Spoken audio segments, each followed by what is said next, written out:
Ah, Oh, gano'n na po kayo katagal ni Mama mag-boyfriend tsaka girlfriend bago kayo ikasal? gaano katagal bago kami kasal? Medyo matagal-tagal din, mga 3 years siguro. Bakit? Eh di papa, kilala mo si Mama bago kayo ikasal. Medyo kilala ko na rin. Bakit? Ano bang tanong yan? Ba't ganyan ang mga tanong mo? Challenge ba yan? Parang may naamoy ako hindi maganda. Ah, sinachallenge mo ako ha? Sige.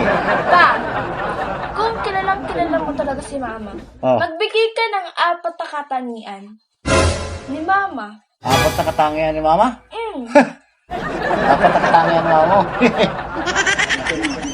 Alam mo, Mama mo,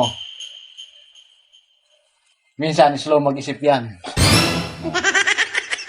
Ay, wala. Minsan naman, advance. Hindi pa, wala pa yung ano, kung po, kung saan nakakarating yung pag-iisip niya. Pangatlo, hindi nag-iisip. Hindi mo napansin minsan, panat ng panat, tira ng tira. Hindi mo na nag-iisip. Ito, pinakamatindi sa lahat at nakakatakot mangyari. Kadalasan, ano, wala ka tamang pag-iisip yan. Lalo na. This is the end.